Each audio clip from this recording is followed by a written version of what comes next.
her father. Her father has the authority.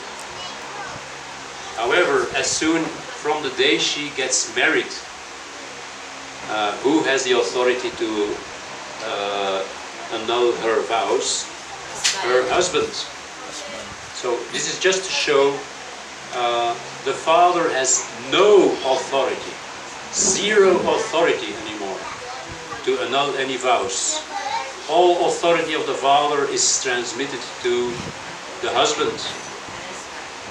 Transmitted to the husband. So this is important that we realize once we are married, the situation changes. We are no longer under the authority of our parents. That does not mean we must disregard anything they say, but it does mean we must evaluate. We must evaluate everything they say, every advice they give. Maybe they feel they still have this authority, maybe they didn't make the switch yet, thinking they still have parental authority. Well, they don't. Or we as parents, we don't have that authority anymore.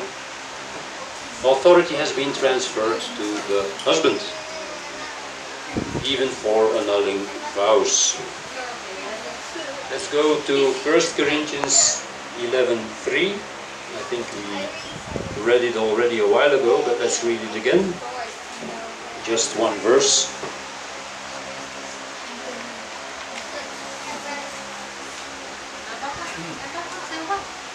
11:3. And I wish you to know that the head of every man is the Messiah, and the head of woman is the man, and the head of Messiah is Elohim. Very clear. We don't see too many hierarchies in Scripture, but this is one of them. At the top is Father Yahweh, Elohim.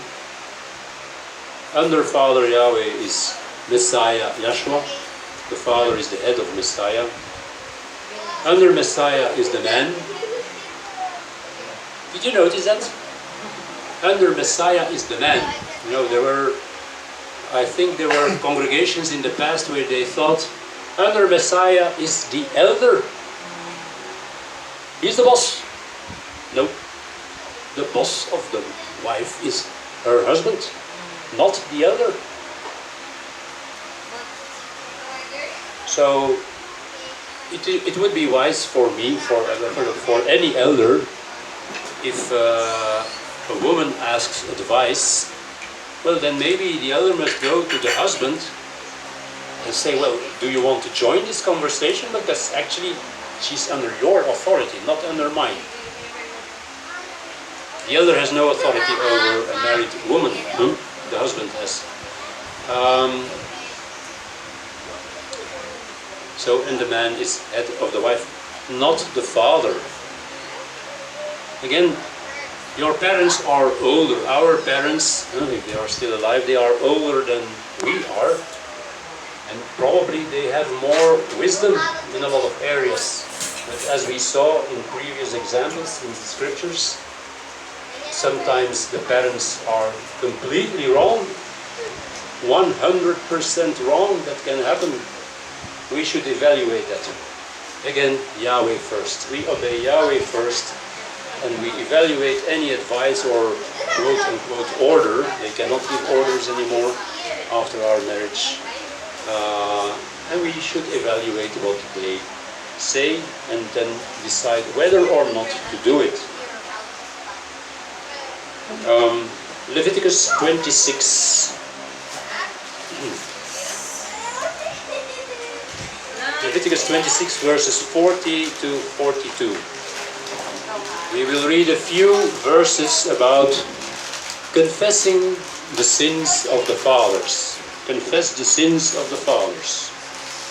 Leviticus 26, 40 to 42. And if they confess their wickedness and the wickedness of their fathers, with a trespass in which they trespass against me, and that they may also have walked contrary to me, and that I also have walked contrary to them, and have brought them into the land of their enemies, and their uncircumcised heart, they are humbled, and they have sniffed the punishment of their wickedness, I shall remember my covenant with Jacob, and also my covenant with Yitzchak, and also remember my covenant with Abraham, and remember the land.